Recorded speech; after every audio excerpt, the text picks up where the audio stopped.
Hello, everyone. Just waiting for folks to join me. I'm here a few minutes early for 7H, our English language practice space online.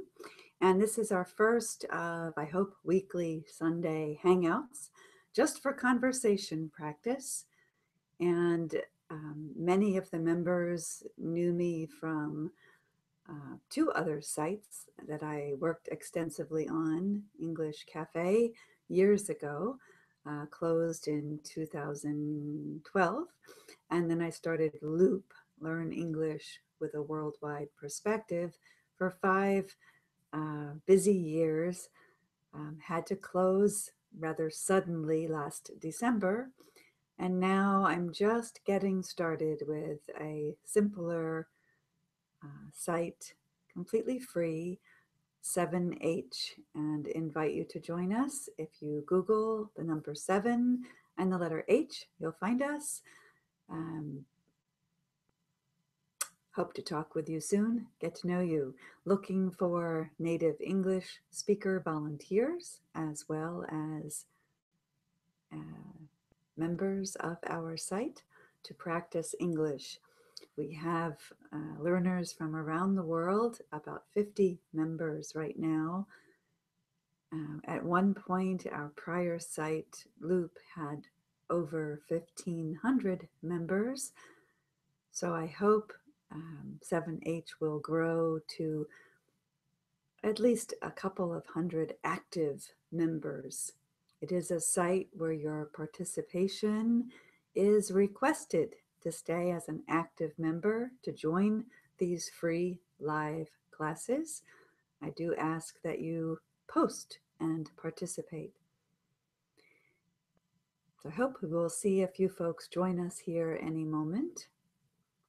Class is scheduled to start in exactly 2 minutes. And we'll see who joins.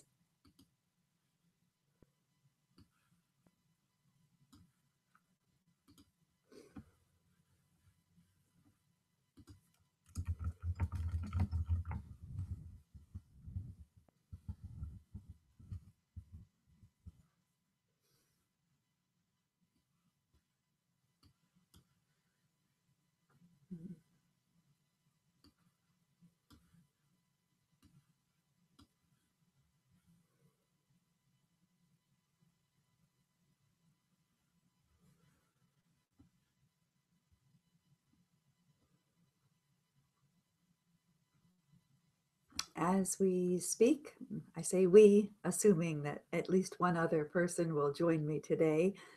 We have five members who have registered as definite attendees or maybe attendees.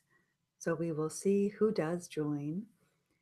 But as we begin talking, I will try to zip my lips to not talk too much to give you a chance to practice.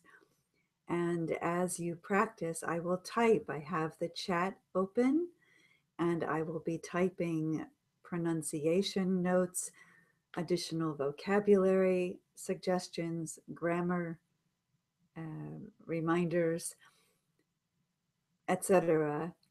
And the chat often gets quite busy with my typing, and the conversation can be hard to follow sometimes.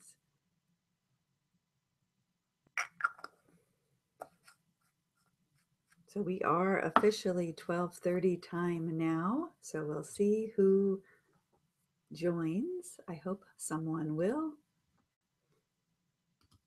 I hope several someones will.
I will keep the Hangout open for 10 minutes, hoping others will join.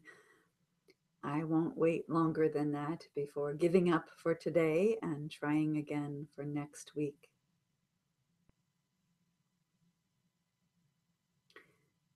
Daylight savings time was this morning for me. We turned our clocks back 1 hour and lost an hour's sleep.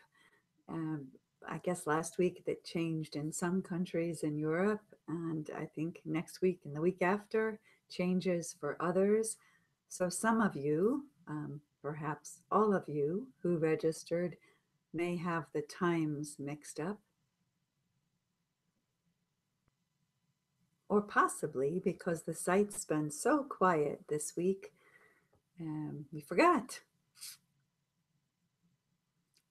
I know much has been happening around the world, which may also have some folks not able to participate as they had intended.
Nearly 5 minutes in now, so maybe I will be talking to myself today.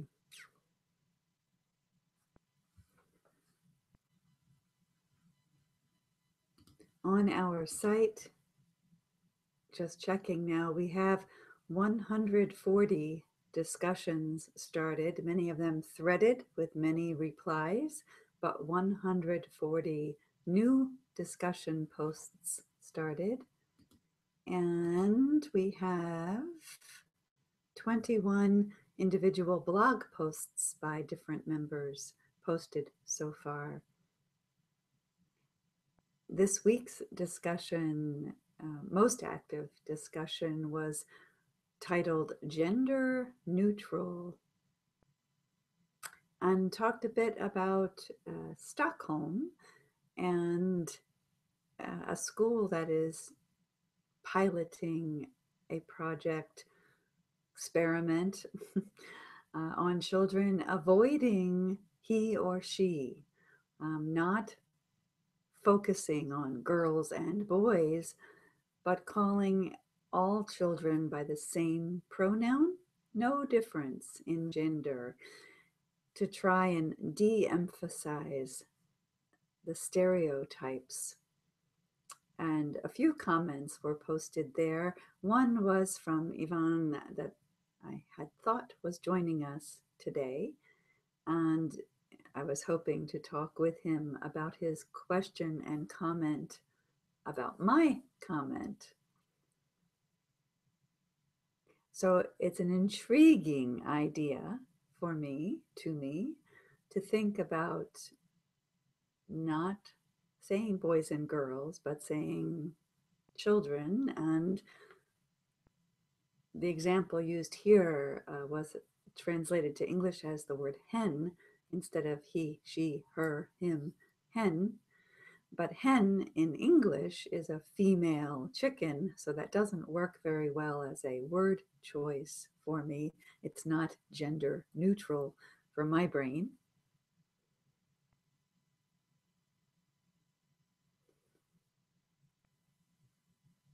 but an interesting topic. Certainly in the US, my experience and my observation still is that gender issues are strong. Stereotypes definitely exist. I struggle frequently with how legitimate stereotypes seem. So, are they a stereotype if they're true? So many words in English um, are changing in their meaning, in their usage. So, if you work with me for long, you will hear me often say the best way to improve your English is to practice, practice, practice. And you will often hear me say um, that mistakes are one way to practice, because when you make a mistake and you are corrected, you remember better most of the time, and then hopefully will not repeat that mistake most of the next times you use the same language or similar language.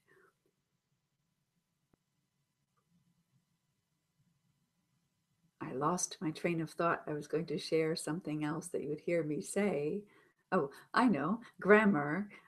Grammar in English is complicated. I don't think anyone will argue with me there. English is a somewhat crazy, wonderful language. And in grammar, there's the form, the meaning, and the use. And in different situations, native speakers will use the form correctly and incorrectly in an acceptable way, which is very challenging for a non native speaker to understand and to follow without a questioning look. So the meaning is determined often by the form, and the use varies. You can have the form correct, the meaning correct, but the usage will be completely opposite or very different from what you might expect. And that is the world of English. So we are just about 10 minutes in, and no one has joined me. I don't see any new messages in our chat. And am going to say goodbye. So I hope next week we will have more success. Bye for now.